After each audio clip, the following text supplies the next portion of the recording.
I try to begin every day remembering how small we are.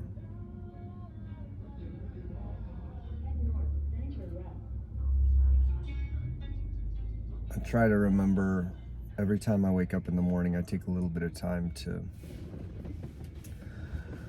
think about the journey that I've been on, the people in my life, the people that have come and gone, and how small we are. Perspective is everything. This is something that I've internalized since I was a child, and I think it has helped me in a lot of ways stay present in the moment and have gratitude. And so I try to wake up every morning and think about how amazing life is, how amazing it is that throughout countless generations and circumstances and seemingly random experiences, all of that boiled down and led to my existence. And I take a moment in the morning to think about this gratitude and to think about the amazing gift that all of the people around me have been afforded. It's hard to not be a spiritual, a faithful, or a believer knowing what has went into you, to your creation.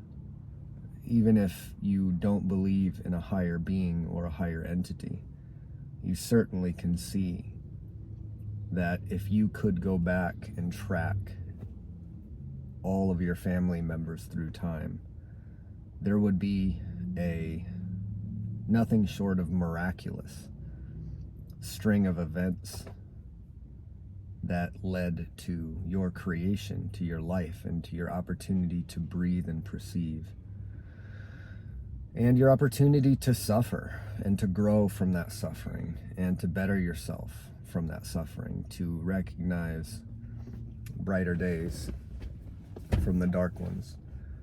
I think this practice of morning gratitude and daily reflection has been one of the key things that adds the most value to my life and trues my perspective with what our real cause as conscious human beings is. We are given this incredible gift of consciousness, of awareness of self.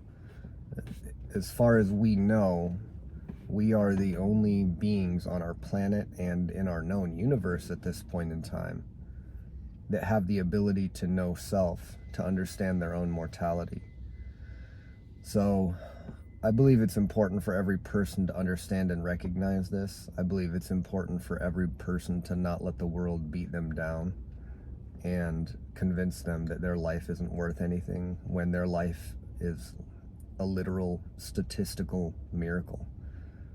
I feel like if people could connect themselves to their roots, if people knew what their family had went through over generation after generation after generation, only to lead to you and your ability to live and prosper, I think the world would be a better place, and I think people would have more love for themselves and for the world.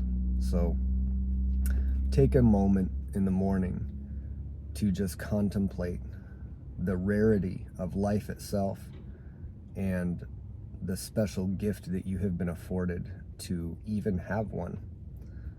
This is something that we so often take for granted because we get into the habit of the norm. But when you sit back and think about it, we couldn't be more blessed. We couldn't be more fortunate. We couldn't be given any bigger gift than life and consciousness. In this way, in my older age, it's been very, very difficult for me to understand or comprehend how this life could be random and how we honestly couldn't have some kind of creator at the helm of all of this. This is a far cry from what I believed when I was young.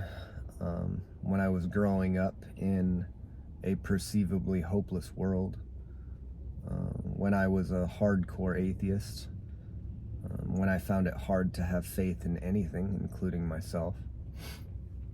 And now that I've gotten through life and I've seen life happen, and I've seen people come and seen people go, saw the elation of people's joyous occasions in their life, and the despair of loss and of grieving. I have a very, very hard time thinking it's for nothing. And when I was young, I was sure to remind myself not to become a believer, not to adhere to a religion because of a fear of mortality. And I'm pretty at peace with mortality, if I'm being honest with myself. I am ready to die. And I think that that is because I understand how special this gift is, and I have lived this life to the very fullest that I could. There's more yet that I have to do, but to be sitting in this place, likely in the middle of my life, and to have this perspective is probably my most cherished possession. It's not a material item, it's not wealth, it's the richness of the mind and understanding the gift that I'm given.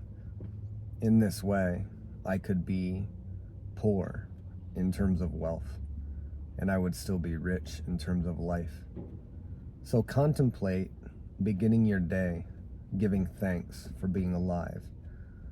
Start your day walking outside and being happy that we have air to breathe and a climate that supports our life and the beautiful life on earth.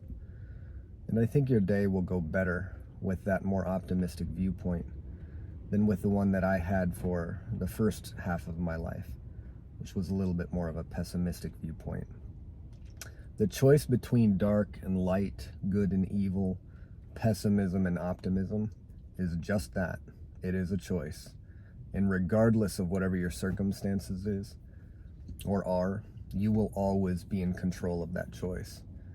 If you choose darkness, if you choose evil, if you choose even pessimism, if the glass is always half empty, you could seek to understand why you would attract like minds into your life. The opposite is also true. If you choose light, if you choose good, if you choose to take an optimistic role, you will likely attract other people of the same mindset. And those people will help you rise and elevate yourself to what your truest calling is. And you in turn can do the same. This is the way we can make the world a better place. We can choose to.